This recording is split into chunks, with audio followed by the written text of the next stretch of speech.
Itu berat. Tapi kalau kamu tunduk di hadapan Allah, ya sudahlah. Mudah, kita ini manusia tempat salah. Alhamdulillah kita tahu kebenaran daripada kita ngeyel di atas kebatilan. Tinggal rubah, saya dulu salah, yang benar gini. Oh, orang mau ngapa terserah apa. Yang penting nilai saya di hadapan Allah naik. Ini nama tawadhu di hadapan Allah Subhanahu wa taala. Para ulama bahas, disinggung oleh beberapa ulama di antaranya Al-Hafidz Ibnu Hajar dan juga yang lainnya menyinggung kesombongan dua. Sombong kepada manusia, sombong kepada dalil. Yang lebih parah sombong sama dalil. Kita haji umroh aja sekarang seperti itu. Apa reguler kita plus. Emang kalau plus mabrur, reguler enggak?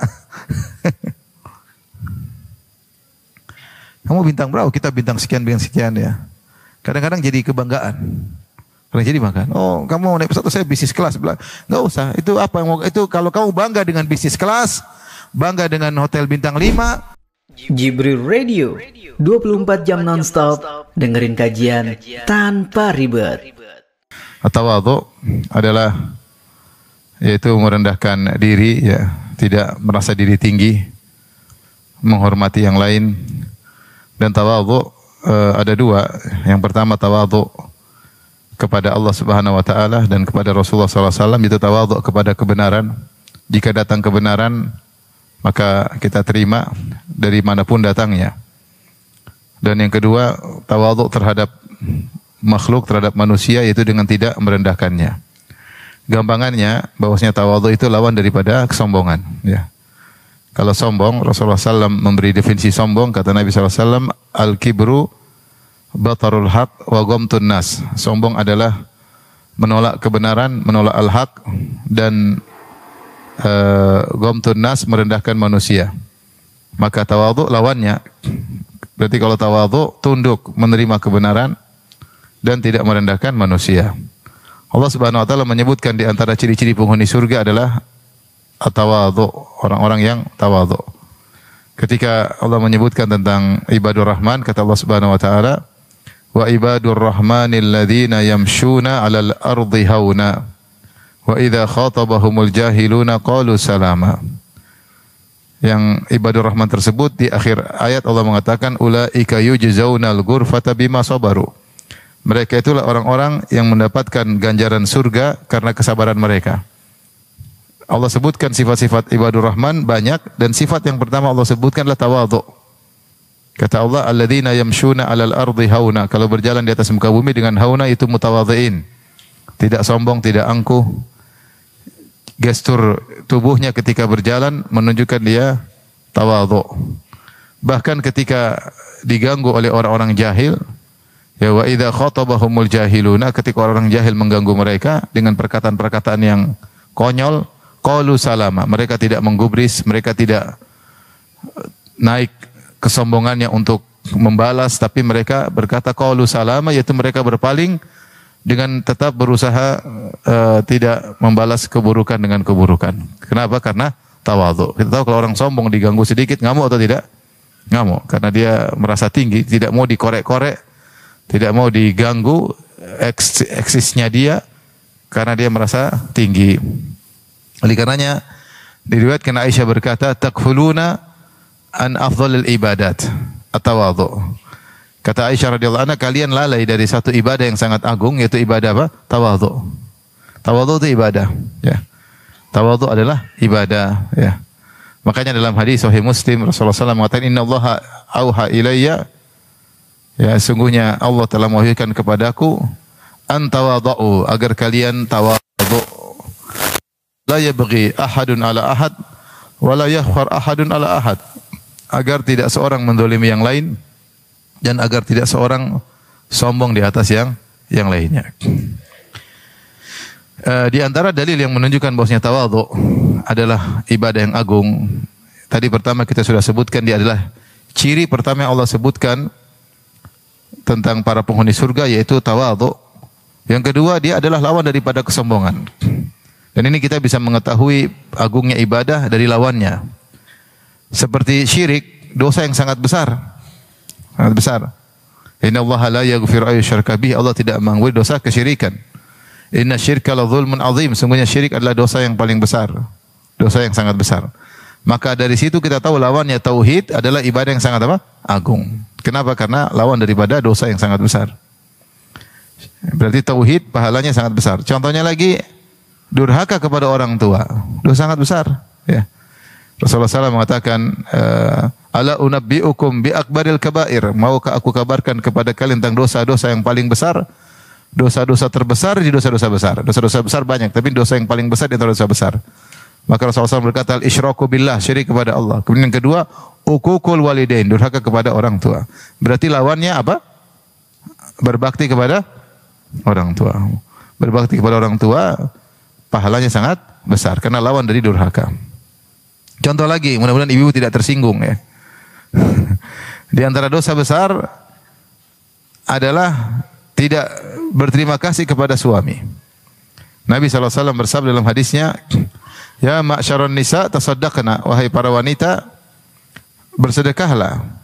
Fa innakunna aktsara hatabi jahannam, karena kebanyakan kalian masuk jadi bahan bakar di neraka jahanam. Masuk neraka maksudnya, karena orang yang dimasuk neraka itu dia terbakar dan dia juga membakar seperti api, seperti kayu. Kalau kita bakar, kayu tersebut terbakar, dia juga mengeluarkan apa? Api. Dia terbakar dan membakar. Demikian juga penghuni neraka jahanam. Makanya Nabi mengatakan, wahai para wanita, bersedekahlah. Fa innakunna aktsara hatabi jahannam, karena kalian banyak jadi bahan bakar di neraka jahanam. Maka yang berkata lima, Rasulullah, kenapa ya Rasulullah? Kata Rasulullah SAW, li'annakunna takfurnal ashir, karena kalian suka kufur atau ingkar terhadap kebaikan suami. Itu tidak bersyukur, tidak tahu bersyukur. Lupa dengan kebaikan suami, tidak tahu mensyukuri kebaikan suami. Nah, ternyata tidak berterima kasih kepada suami, lupa dengan kebaikan suami, padahal kebaikan suami itu kontinu dan berkesinambungan. Namun saking seringnya, terkadang seorang wanita menganggap itu suatu hal yang biasa sehingga tidak dirasa sebagai suatu kebaikan yang terus-menerus. Dan itu terjadi kalau kita biasa kasih orang, terkadang kita kasih rutin, dia lupa, tapi kalau kita sekali dia merasa kita baik, tapi kalau sering-sering dia malah lupa. Nah, ini yang terjadi pada sebagian istri. Suaminya tiap hari kerja, kalau bisa 25 jam sehari ya. Udah banting tulang, dibanting orang. Kemudian ternyata tidak dihargai oleh istrinya. Makanya dosa besar penyebab wanita banyak masuk neraka jahanam adalah tidak bersyukur kepada suaminya. Dan Rasulullah SAW bersabda, innallaha la yanzuru ila imra'atin la tashkuru zaujaha. Allah tidak memandang kepada seorang wanita yang tidak berterima kasih kepada suaminya. Wa hiya la tastaghni anhu, padahal dia selalu membutuhkan apa? Suaminya. Nah, kalau membangkang suami, tidak bersyukur kepada suami, dosa besar menyebabkan masuk neraka, maka sebaliknya taat kepada suami pahalanya sangat besar. Makanya ketika Nabi bercerita tentang atau menyampaikan tentang mudahnya wanita masuk surga, kata Nabi sallallahu alaihi wasallam, "Idza shallatil mar'atu khamsaha", jika wanita salat 5 waktu, wa shamat syahraha, puasa Ramadan, wa hafizat farjaha, jaga kemaluannya, wa ata'at ba'laha, dan dia taat kepada suaminya, qila laha, dikatakan kepadanya, udkhulil jannata min ayyi babin min abwabil jannati syi'tihi, maka dia masuk surga dari mana saja yang dia kehendaki. Ketika Rasulullah SAW berkata tentang khairun nisa, wanita terbaik, kata Nabi SAW di antaranya al-wadud, al-muwatiyah, yaitu wanita yang suka menyesuaikan dirinya dengan suaminya, berusaha mensinkronkan dirinya dengan suaminya, adaptasi dengan suaminya, tidak membangkang suaminya. Suaminya bilang A, dia ikut A, suaminya bilang B, dia ikut B. Ini pahalanya besar. Pahalanya besar. Dengar enggak ibu-ibu? Dengar. Mudah-mudahan tidak masuk telinga kanan, keluar telinga kiri. Tapi itu masih mending. Bahkan ada yang tidak masuk, langsung mental. Teong. Kalau masih kanan, keluar kiri masih ada sisanya.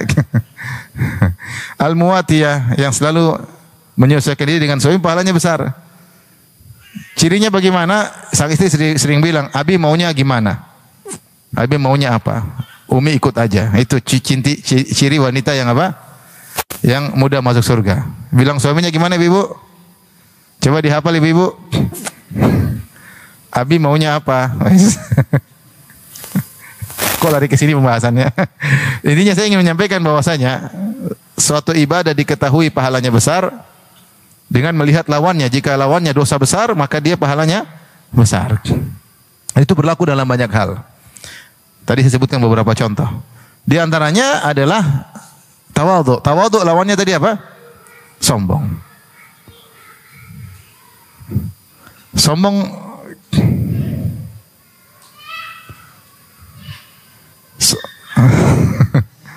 lagi ada syair, tenang aja. Sombong dosa besar atau dosa kecil? Dosa besar. Rasulullah SAW mengatakan, "Man kana fi qalbihi mithqalu dzarratin min kibrin la yadkhul jannah man kana fi qalbihi mithqalu dzarratin min kibr." Tidak masuk surga orang dalam dadanya ada kesombongan meskipun seringan dzarrah. Dzarrah itu suatu yang sangat ringan.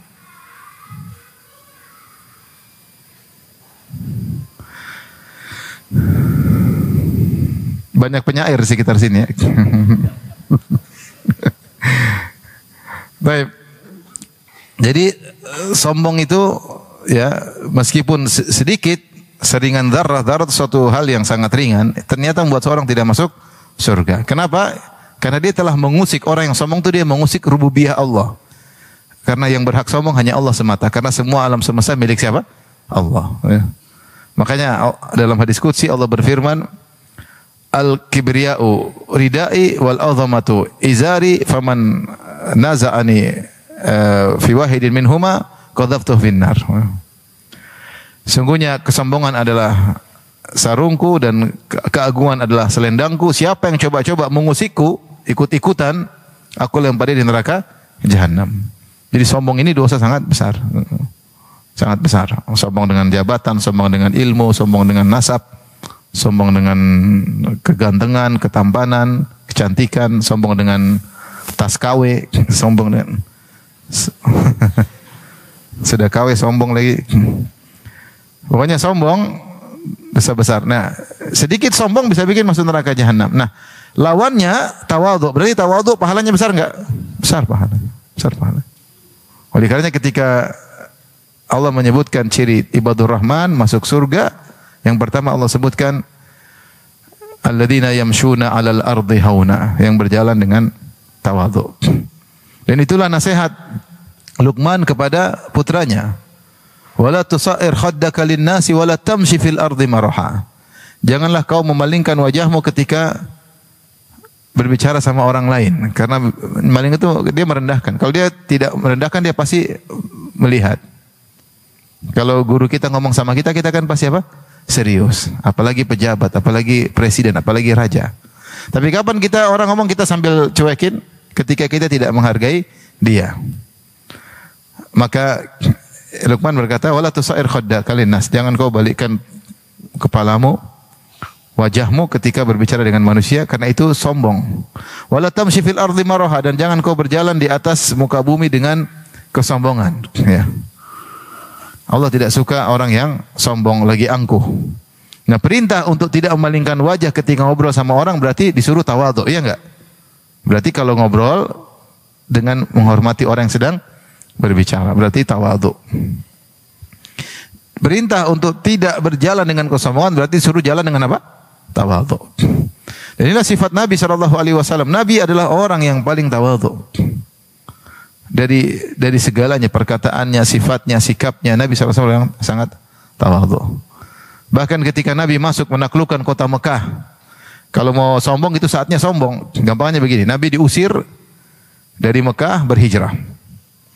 Sampai kabur, sampai sembunyi di Jabal Thawr, Goa Thawr. Kemudian langsung pasang strategi, dijadikan sayembara siapa yang bisa datangkan Muhammad dan Abu Bakar hidup atau mati dapat 100 ekor onta. Maka Nabi kabur, yang disebut dengan hijrah. Harus meninggalkan hartanya, rumahnya diambil oleh orang Quraisy. Nabi tidak punya rumah lagi ya. Intinya Nabi harus pergi.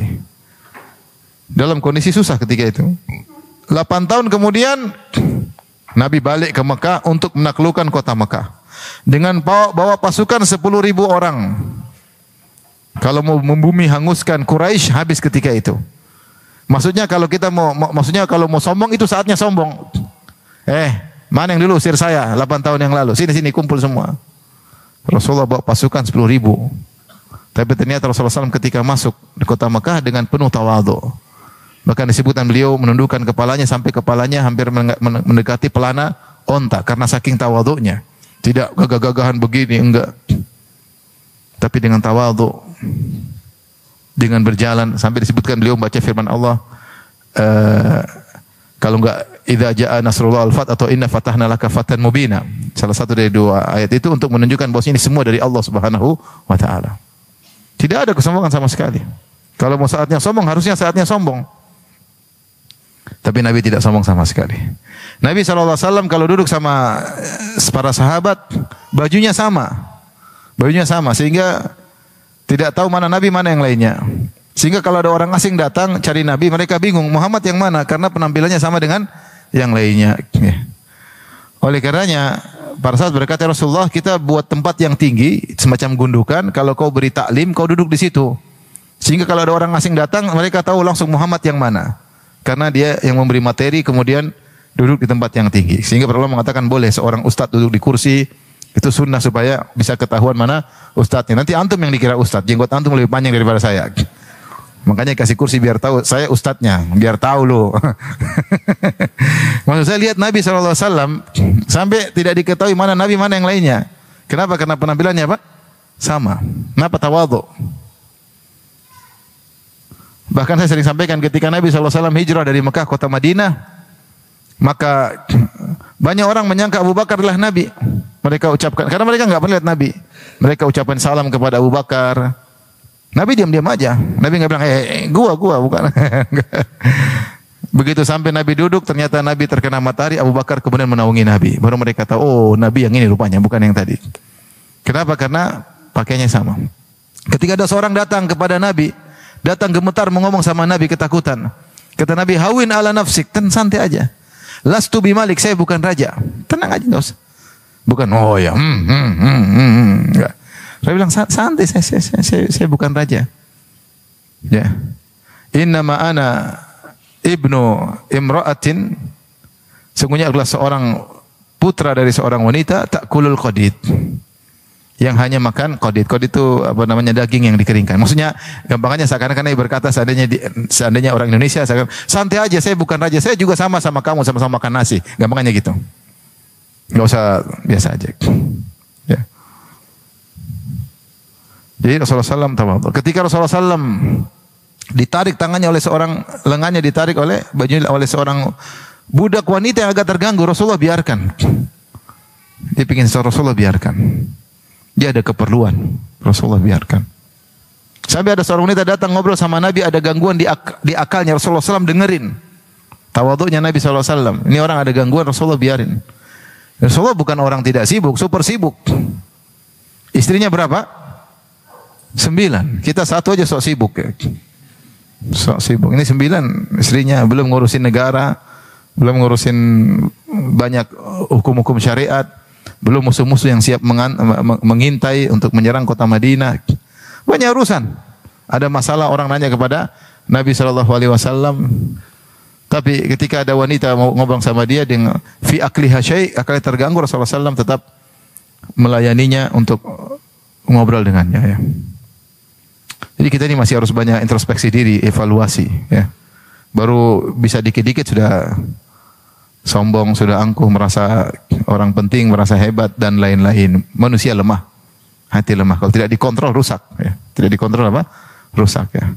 Nabi SAW tawadhu'nya ketika pembantunya, yang pernah jadi pembantunya, pemuda dari Yahudi. Nabi dengar dia sakit, Nabi kunjungi dia. Kana gulamun Yahudiyun yakhdimun Nabi sallallahu alaihi wasallam.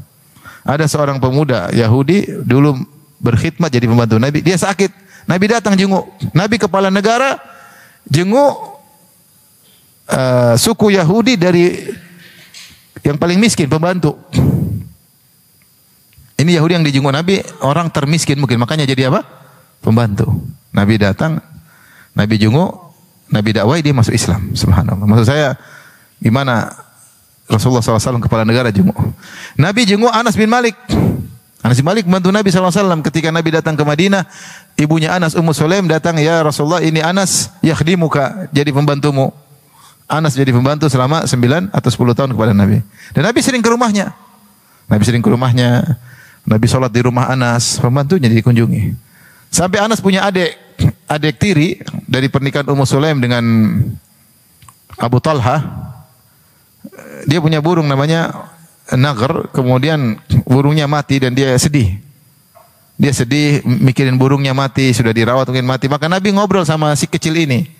Kata Nabi, ya Aba Umair ma fa'alan Nughair. Wahai Abu Umair, apa yang terjadi dengan burung kecilmu? Maksudnya Nabi sempat-sempatin menghibur anak kecil ini. Ya, kalau kita kepala negara ngapain urusin anak kecil? Jadi Nabi tawaduknya seperti itu.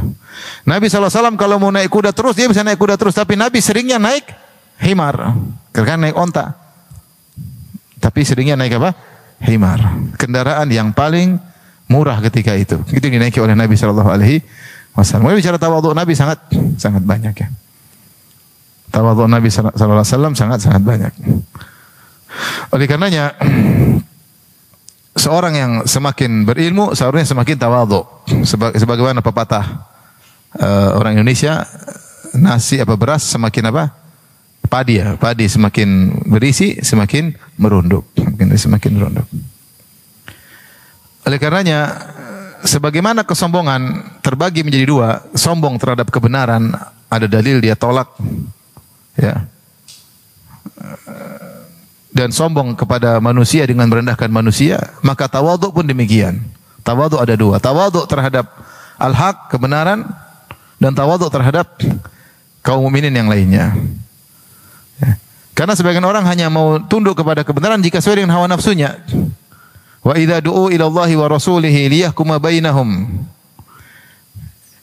idza fariqum minhum mu'ridun wa iyyakul lahumul haqqu ya'tu ilaihi mud'inin afi qulubihim marad amir tabu. Kata Allah Subhanahu wa taala, jika mereka diseru untuk berhukum kepada Allah dan Rasulnya, idza fariqum minhum, tiba-tiba sebagian dari mereka berpaling enggak mau. Wa iyyakul lahumul haqq, ketika hukum tersebut hak mereka sesuai dengan keinginan mereka, ya'tu ilaihi mud'inin, maka datang dengan patuh sesuai dengan hawa nafsu. Kita maupun sunnah sesuai hawa nafsu, enggak ada hawa nafsu itu terima. Ini benar dari Allah, benar dari Rasulullah, terima. Meskipun tidak sesuai dengan hawa nafsu kita. Meskipun tidak sesuai dengan hawa nafsu kita. Ya. Tahu ini begini, hukumnya haram, ya sudah kita tinggalin meskipun kita suka dengan hal tersebut. Jangan kita berusaha melawannya. Kita bisa melakukan, enggak bisa melakukan urusan kedua. Yang pertama kita terima dulu, ya benar, cuma saya belum bisa terima ya. Makanya saya ingatkan kepada ibu-ibu, kalau sudah datang hukum syariat, terima, itu yang terbaik. Misalnya syariat mengatakan wanita bersafar pakai mahram kecuali darurat atau kondisi mendesak, ya terima. Ini pasti kebaikan syariat, Allah sayang sama kita. Wanita butuh teman.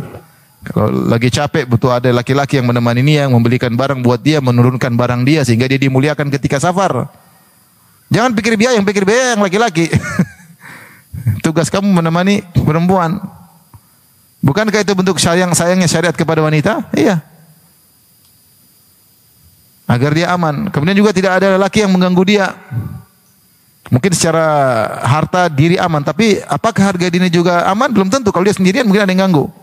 Bayangkan wanita naik pesawat, tahu-tahu berdampingan dengan lelaki tampan satu kursi. Mungkin dia tidak menggoda, laki-lakinya yang menggoda gimana? Ya, namanya setan datang kapan saja ya.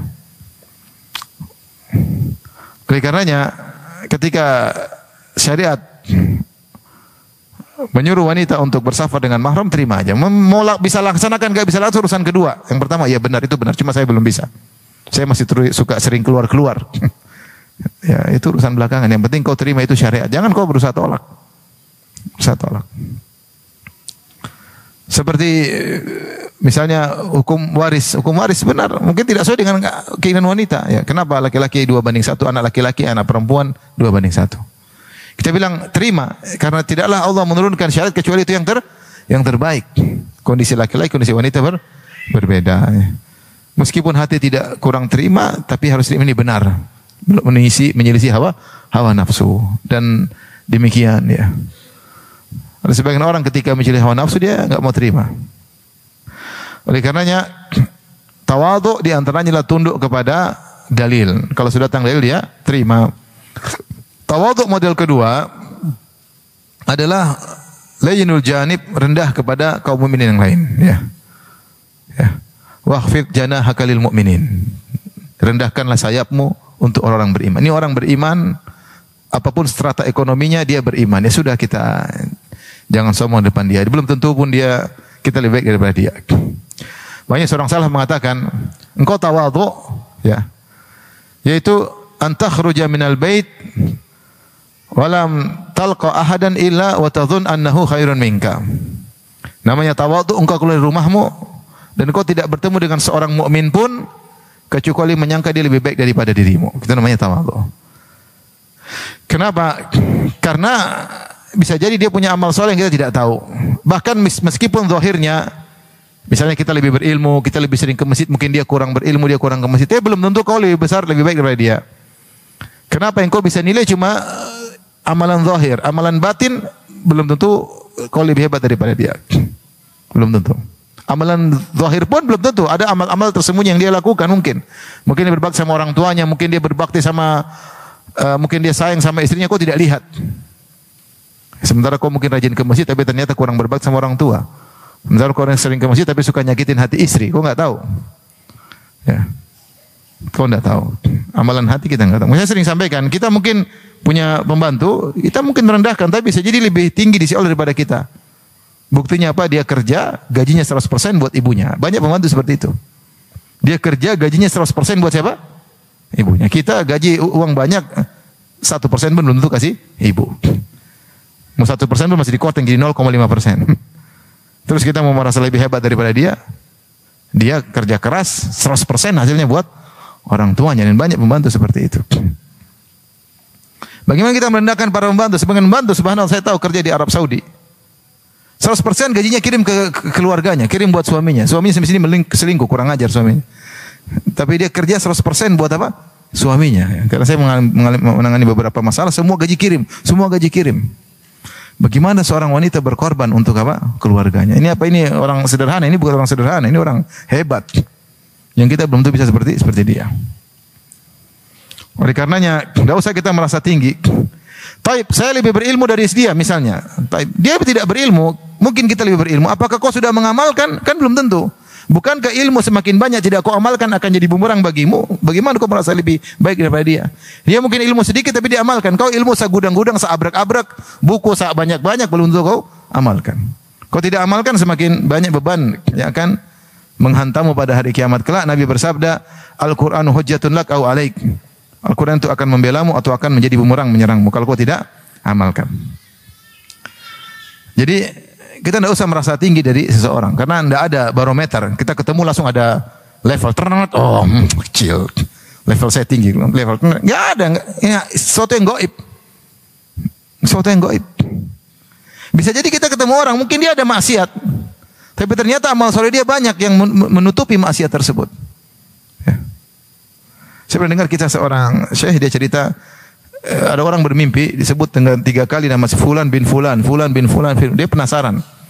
Rumahnya di sini, akhirnya dia datangi orang tersebut. Ketika datangi, ketuk pintu, keluar di Arab sana. Keluar orang tersebut, dia bilang, "Kamu Fulan bin Fulan?" Penampilan biasa aja, tidak kelihatan orang soleh banget, biasa-biasa aja. "Kamu Fulan bin Fulan?" "Iya." "Apa amalmu?" "Kita tidak ada apa masalahnya." "Saya masalahnya mimpi 3 kali dimimpikan sebut namamu." "Kau pasti punya suatu amal karena penampilan biasa-biasa saja."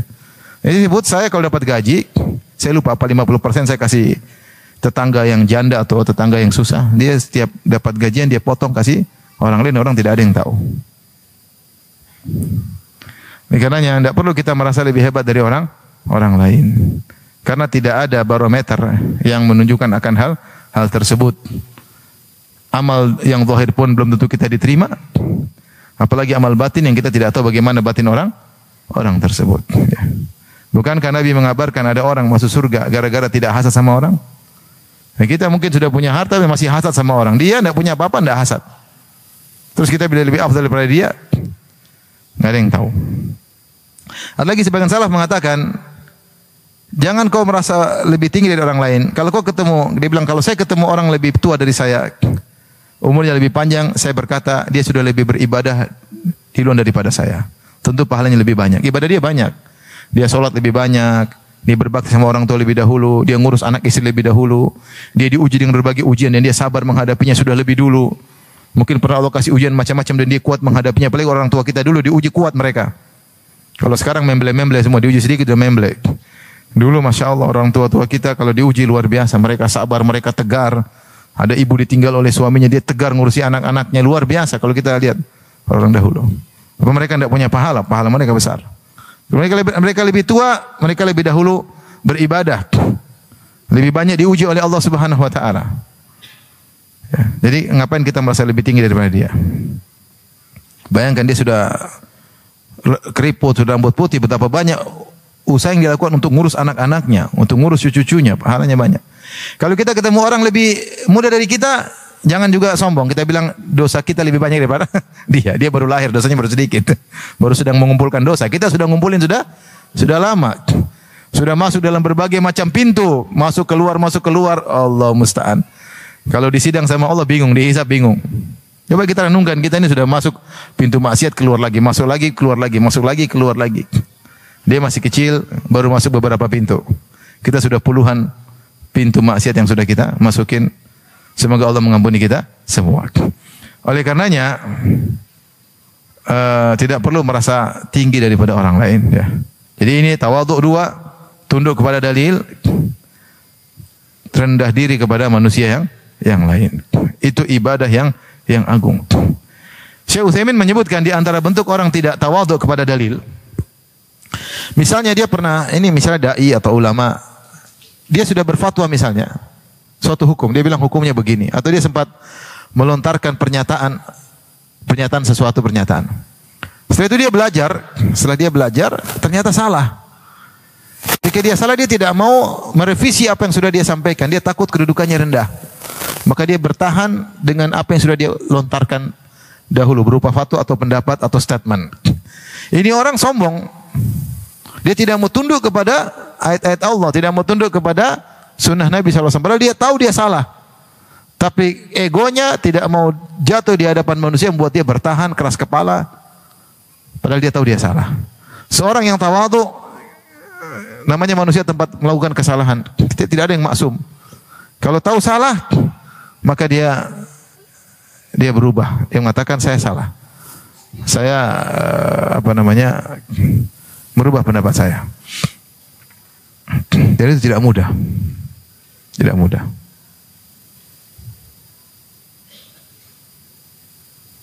Ya saya bukan siapa-siapa, tapi saya beberapa diskusi sama beberapa orang. Saya bilang kamu salah. Ini saya rubah, tidak dirubah. Ada yang lain nanti saya rubah, tidak dirubah. Takut jatuh di hadapan manusia. Itu berat. Tapi kalau kamu tunduk di hadapan Allah, ya sudahlah. Mudah, kita ini manusia tempat salah. Alhamdulillah kita tahu kebenaran daripada kita ngeyel di atas kebatilan. Tinggal rubah, saya dulu salah, yang benar gini. Orang mau ngapa terserah apa. Yang penting nilai saya di hadapan Allah naik. Ini nama tawadhu di hadapan Allah Subhanahu wa taala. Para ulama bahas, disinggung oleh beberapa ulama di antaranya Al-Hafidz Ibnu Hajar dan juga yang lainnya menyinggung kesombongan dua. Sombong kepada manusia, sombong kepada dalil. Yang lebih parah sombong sama dalil. Karena dia sombong kepada Allah Subhanahu wa taala. Mau egonya sehingga dia menolak dalil. Ini dosanya lebih besar daripada sombong kepada manusia. Maka sebaliknya tawadhu terhadap dalil itu paling lebih besar daripada tawadhu terhadap apa? Manusia. Telah datang dalil, kau sudah tahu ini benar, tawadhu. Ya, saya salah. Dulu saya pernah begini, saya rubah pendapat. Diriwayatkan bagaimana para imam, mereka berpendapat sampai banyak. Imam Ahmad terkadang satu masalah 5 riwayat. Satu masalah 5 riwayat terkadang, 4 riwayat terkadang. Kenapa? Karena bisa jadi dia berubah. Dia begini, kemudian pendapat begini, sampai 5 kali bisa berubah.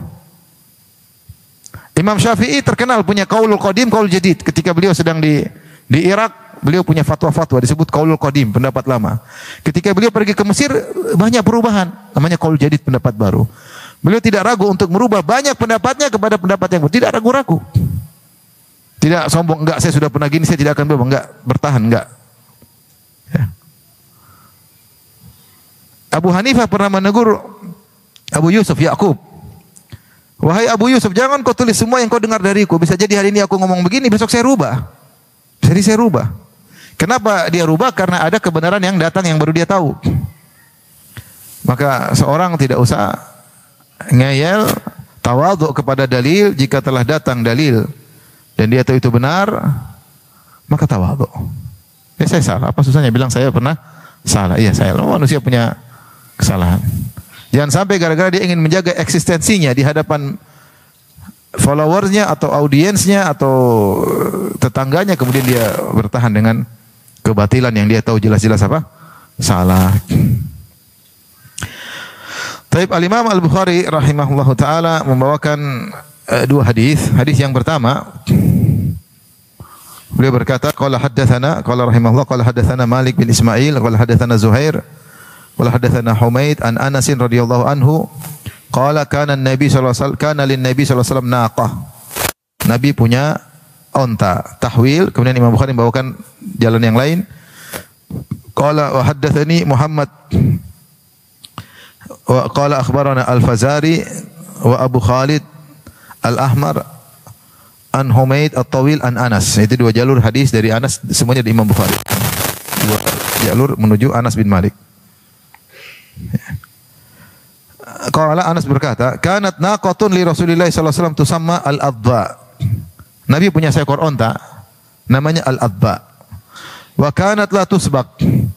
Dan ontanya tidak pernah kalah dalam, kalau lari tidak pernah kalah. Kalau ada pacuan dia tidak pernah apa? Kalah. Faja'a Arabiyyun ala qa'udin lahu fasabaqaha. Tahu-tahu datang orang Arab Badui, dia naik onta qa'ud. Qa'ud itu onta yang baru bisa dinaikin, masih muda. Jadi zaharnya sudah bisa ditunggangi. Namanya qa'ud. Jadi umurnya tidak terlalu tua, artinya sudah mulai bisa ditunggangi. Ternyata onta Arab Badui ini lebih mendahului, mengalahkan ontanya Nabi Muhammad SAW. Fashtadda dzalika 'alal muslimin. Para sahabat merasa berat, ini onta Nabi kalahin. Biasanya enggak pernah kalah. Ini kalah Arab Badui lagi. Arab Badui tahu maksudnya orang kampung ya.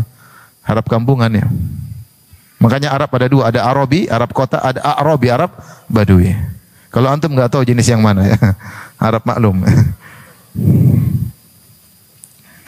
Arabi, dia Arab Badui, ternyata naik onta yang biasa, ternyata ngalahkan onta Nabi. Maka ini para kaum muslim para sahabat merasa berat melihat onta Nabi kalah. Dan Nabi dan mereka berkata, subiqatil adba. Onta Rasulullah SAW kalah. Baru kejadian. Biasanya menang terus. Faqala Rasulullah SAW mengatakan, inna haqqan 'ala Allah alla yarfa'a syai'an minad dunya illa wada'ahu. Hak atas Allah tidak ada satu dunia pun yang Allah angkat kecuali akan Allah apa? Jatuhkan, kecuali akan Allah jatuhkan.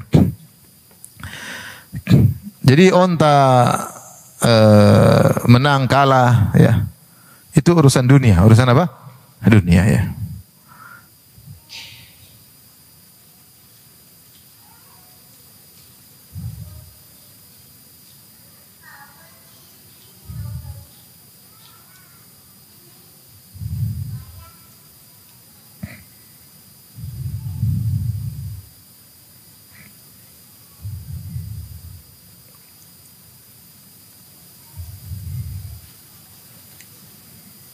Tadi ada baca perkataan Ibnu Battal sebentar.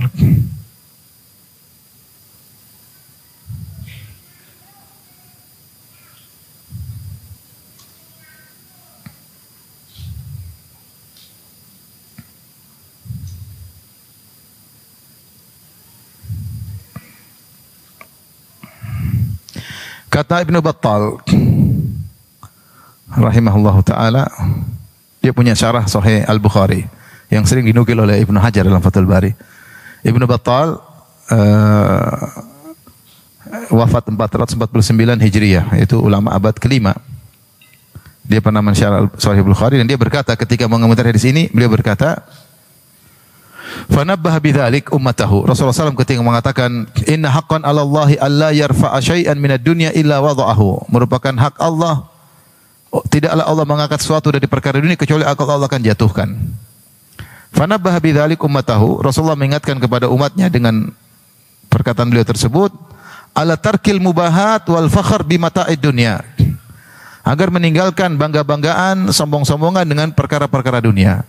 Karena sombong-sombongan perkara itu bertentangan dengan tawadhu. Ini kaitannya hadis ini dengan tawadhu. Kalau kita bangga-bangga punya mobil apa, saya itu namanya tidak tawadhu. Kau punya tas apa? Ibu-ibu, tasmu apa? Mereknya apa? Saya punya merek ini. Kamu KW berapa?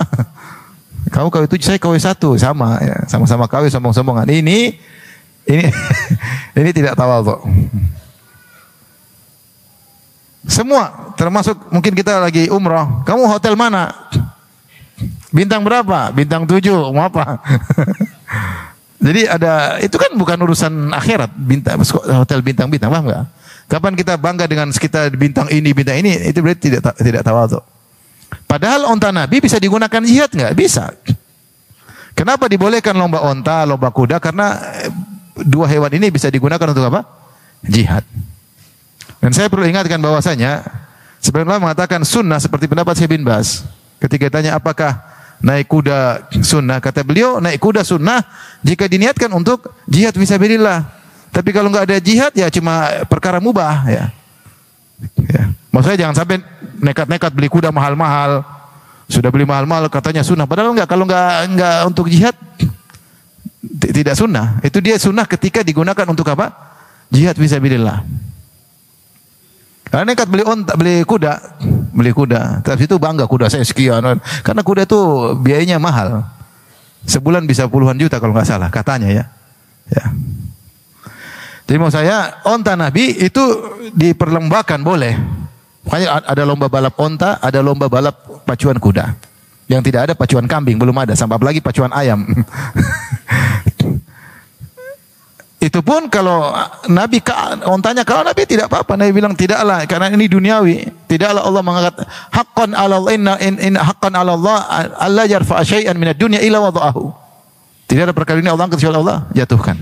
Maka kapan kita sombong-sombongan dengan urusan dunia berarti kita tidak tawadhu. Karena bertentangan dengan tawadhu. Ini maksudnya Imam Bukhari membawakan hadis ini kata Ibnu Battal, "Fanabbaha bidzalika ala ummatahu." Fanabbaha bidzalika ummatahu, maka Nabi mengingatkan kepada umatnya ala tarkil mubahat, untuk meninggalkan bangga-banggaan wal fakhr bi mata'id dunya. Sombong-sombongan dengan barang-barang dunia. Ya.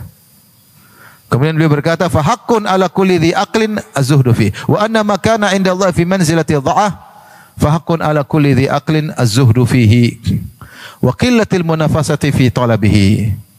Maka perkara yang di sisi Allah itu rendah, maka bagi orang yang berakal untuk zuhud pada perkara di atas. Karena dunia itu rendah, tidak nilai di sisi Allah Subhanahu wa taala. Maka orang yang berakal harusnya zuhud pada perkara yang dinilai rendah oleh Allah Subhanahu wa taala. Wa qillatul munafasati fi talabihi, dan sedikit bersaing untuk urusan dunia. Wa tarkut tarafu'i wal ghibtati binailihi, dan jangan merasa tinggi kalau sudah mendapatkan dunia, dan jangan cemburu kepada orang untuk urusan apa? Dunia. Annal mata' bihi qalil wal hisab alaihi tawil. Kenapa? Karena kesenangan dari perkara dunia, mau mobil, mau tas, itu kesenangannya sedikit dibandingkan kesenangan apa? Akhirat. Senangnya sedikit tapi hisabnya panjang. Hisabnya panjang. Kalau gitu enggak usah bangga-banggaan. Ini peringatan bagi kita semua. Karena bangga-banggaan urusan dunia ini bukan cuma orang awam saja, tapi orang udah ngaji juga seperti itu. Enggak usah jauh-jauh masalah kita haji umroh aja sekarang seperti itu. Apa reguler kita plus. Emang kalau plus mabrur, reguler enggak? Kamu bintang berapa? Kita bintang sekian ya. Kadang-kadang jadi kebanggaan. Karena jadi makan. Oh, kamu mau naik pesawat, saya bisnis kelas. Enggak usah. Itu apa yang mau? Itu kalau kamu bangga dengan bisnis kelas, bangga dengan hotel bintang 5, bangga dengan itu duniawi. Itu bertentangan dengan tawadhu. Tawadhu harusnya enggak begitu. Justru orang yang terbiasa dengan barang-barang mewah, maka dia terkadang masuk kesombongan dalam hatinya tanpa dia sadari. Dia harus selalu keren, harus selalu pokoknya top, sehingga tawadhunya hilang.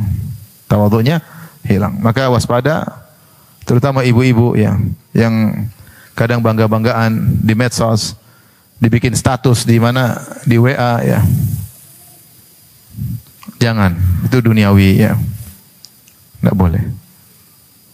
Onta saja yang digunakan untuk jihad tidak boleh dibangga-banggain, apalagi cuma moge. Kalau Jawa, moge. Yang tidak digunakan untuk apa kecuali untuk apa? Jalan-jalan. Mau dibangga-banggain buat apa? Kalau kau bangga-banggaan, sombong-sombongan dengan mogemu, dengan mobilmu, berarti bertentangan dengan sifat apa? Tawadhu. Ini renungan bagi kita semua. Artinya kita harus berusaha untuk menghilangkan hal tersebut. Kalau Allah kasih kita kenikmatan, ada punya mobil bagus, ya alhamdulillah. Bukan untuk kita sombong-sombongan, bangga-banggakan. Bukan kita bangga-banggakan. Taib. Berikut ini beberapa hadis yang semakna dengan hal tersebut ya, atau yang terkait dengan tawadhu. Di antaranya Rasulullah SAW bersabda, "Ma tawadhu'a rajulun illa rafa'allahu biha darajah." Atau "Ma tawadhu'a ahadun lillah illa rafa'ahu."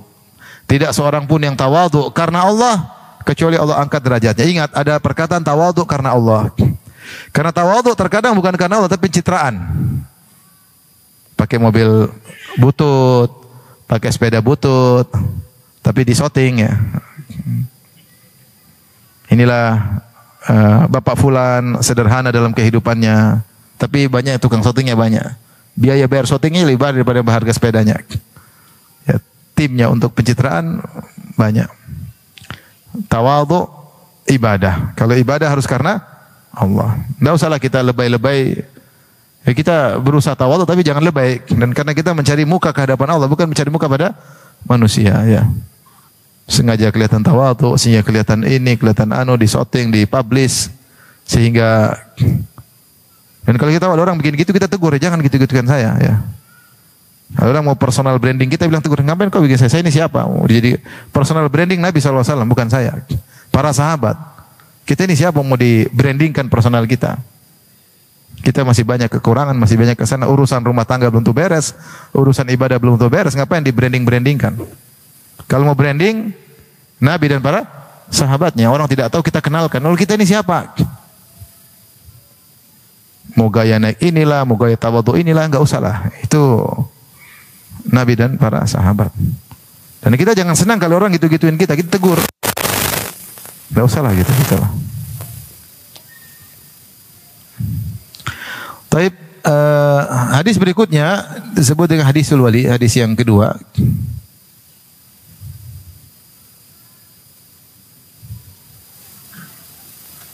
Kalau di sini Ibnu Battal menyebutkan asar para salaf, bagaimana mereka tawadhu. Seperti Abu Hurairah radhiyallahu anhu, beliau pernah menjadi khalifahnya Marwan, itu jadi gubernur di zaman Marwan Ibnul Hakam. Memiliki kekuasaan. Tapi beliau masuk pasar bawa huzmah min hatab.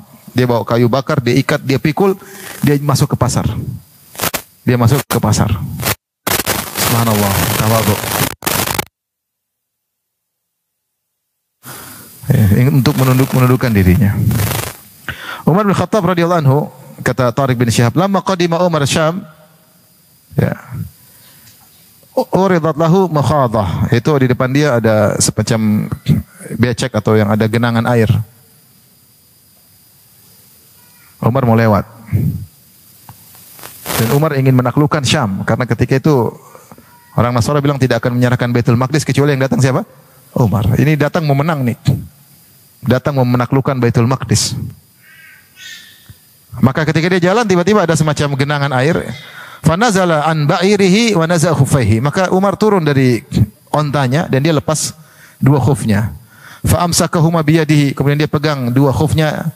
Wa khadal ma wa ma'ahu ba'iruhu. Kemudian beliau jalan kaki dengan kaki telanjang lewat apa? Basah-basah lewati genangan air tersebut. Abu Ubaidah berkata, mengomentari Umar, ini tawadhu'nya Umar. Laqad sana'tal yawma sani'an 'aziman inda ahli al-ard. Wahai Umar, kau melakukan suatu perbuatan yang hebat di depan penduduk muka bumi ini. Maksudnya ini harusnya kan hilangkan air kalau kita jadi bos ya. Itu air hilangkan semua ya, semua bawa ke saya mau lewat. Ya kan, ini datang untuk menaklukkan Baitul Maqdis, bayangkan. Ada genangan, dia turun, dia tidak naik di atas ontanya saja, kan bisa di atas onta, tidak perlu turun. Tapi dia ingin tawadhu. Dia turun lepas jalan sendiri. Kemudian Abu Ubaidah puji, Engkau telah melakukan satu perbuatan yang menakjubkan penduduk bumi seluruhnya. Fasakka fi sadri, dia pukul dadanya. Walau qala law ghairuka, atau dia pukul dadanya Abu Ubaidah. Law ghairuka qalaha ya Abu Ubaidah. Kalau seandainya yang lain yang bilang, mungkin saya sudah hantam. Innakum kuntum adzallan nas. Umar berkata, kalian dulu adalah orang yang paling hina. Kita dulu siapa? Orang Arab. Sebelum Nabi datang kita siapa? Enggak ada yang kenal. Kota Mekah kecil, tidak pernah terdengar di mana-mana. Kehidupan badui, tidak bisa baca, tidak bisa tulis. Kalian dulu orang yang paling hina. Wa ahqaran nas, orang yang paling rendah di atas muka bumi ini. Persia sudah maju, Romawi sudah maju, Arab dulu apa? Terbelakang. Masih ingatkah kalian? Fa'azakumullahu bil Islam, maka Allah muliakan kalian dengan Islam. Ya, Islam buat kalian maju. Famahma tatlubuna al-izza fi ghairihi yudhillukumullah. Kapan kalian mencari kejayaan dengan cara selain Islam, Allah akan hinakan. Sekarang orang berbalik, Islam menyebabkan keterbelakangan. Jangan Islam supaya tidak apa? Islam tidak ada kaitannya, ya akhi. Islam tidak membuat ente terlambat. Dan jangan cari kejayaan dengan selain apa? Islam. Makanya di antara saya kemarin sempat ke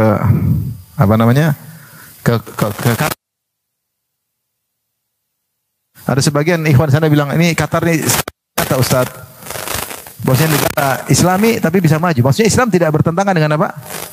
Dengan kemajuan. Bisa Islam, bisa apa? Bisa maju. Dengan berbagai macam model apa kemajuan yang mereka miliki, tentu dengan kekurangan-kekurangannya. Tapi maksudnya bukan berarti kalau kita Islam berarti kita mundur, enggak. Tapi sekarang banyak orang berkeyakinan kalau ikut Islam bakalan mundur. Itu masalah. Umar menunjukkan bahwasanya kita merendah karena Allah Subhanahu wa taala. Jangan kita dia ingin menegur, jangan cari kejayaan dengan sok-sokan naik onta di atas air, enggak. Kejayaan bukan di situ. Kejayaan itu dengan menjalankan syariat apa? Islam. Kenapa dia sengaja begitu? Mungkin timbul dalam dirinya. Naik onta, kemudian tidak mau turun gara-gara ada pecek, maka dia ingin mengalahkan itu semua, dia turun. Radhiyallahu taala anhu, ya.